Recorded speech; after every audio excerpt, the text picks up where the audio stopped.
Sa isang kamakailang post sa social media, ibinahagi ni Bel Mariano ang isang mensahe ng palem sa mga tagahanga ng palabas na telebisyon na Can't Buy Me Love, na ipinapalabas sa Kapamilya Channel. Sa naturang post, kanyang tinapos ang kanyang karakter, si Caroline Chu, na kilala rin bilang Shingaling. Sa kanyang post, ipinahayag ng aktres ang pasasalamat sa pagkakataong maging bahagi ng paglalakbay ng Can't Buy Me Love, at naglaan din ng panahon upang pasalamatan ang mga kasamahan sa serye. Direktor, production team, crew, at lahat ng mga tagahanga at taga-subaybay na sumuporta sa nasabing palabas. Case closed. Magpapasalamat ako magpakailanman sa pagdadaanan natin sa paglalakbay na ito, nabuo natin ang isang pamilya, isinulat ni Bel sa kanyang mensahe ng palem na ibinahagi sa Instagram. Sa aming mga direktor, cast, production, crew, at sa lahat ng sumuporta sa Can't Buy Me Love, pinasasalamatan ko kayo mula sa ilalim ng aking puso, idinagdag pa niya. Pagkatapos ay nagpahiram si Bel ng isang pariralang mula sa kanyang karakter at binago ito para sa kanyang mga tagahanga.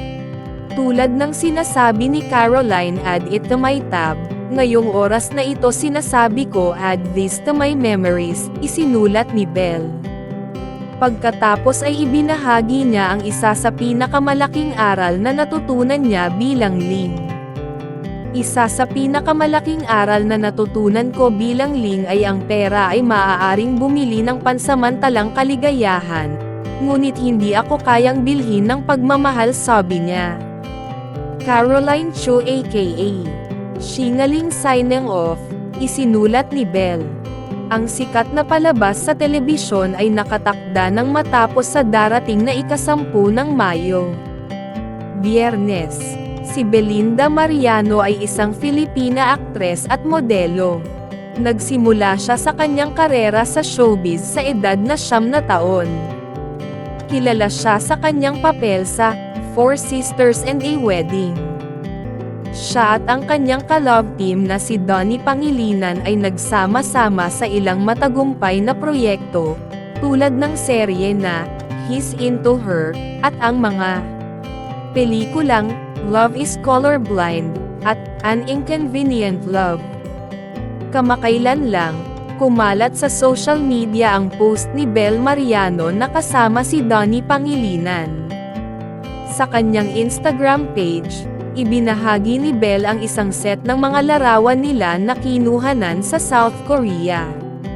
Sa caption, masayang isinulat ng aktres, "Living the K-drama life." Maraming netizens, kasama na ang mga tagahanga ng Don Bel, ang nagbigay-pugay sa mga kaakit-akit na larawan. Ang pag-alis ni Bel Mariano mula sa Can't Buy Me Love ay nagtatakda ng wakas ng isang yugto para sa mga tagahanga na sumubaybay sa serye mula pa noong ito'y simula pa lamang. Bilang si Caroline Chu, nagdala si Bel ng lalim at kahalagahan sa kanyang karakter, na kumuha ng paghanga mula sa mga manonood sa buong bansa. Ang pagganap niya bilang si Ling, isang batang babae na nahaharap sa mga komplikasyon ng pag-ibig at kayamanan, ay tumagos ng malalim sa mga manonood at nag-iwan ng pangmatagalang epekto. Bagaman ang kanyang palem ay maaaring magdulot ng mapait na damdamin sa gitna ng mga tagahanga, ito rin ay naglilingkod bilang patunay sa matibay na pamana ng palabas at sa mga talentadong individual na nagdala nito sa buhay. Habang si Bel ay nagsisimula ng bagong mga pagpapalakad, ang kanyang mga kontribusyon sa Can't Buy Me Love ay titingalain at iaalala ng may pagmamahal ng lahat ng mga nakagiliwang ang kanyang talento sa entablado.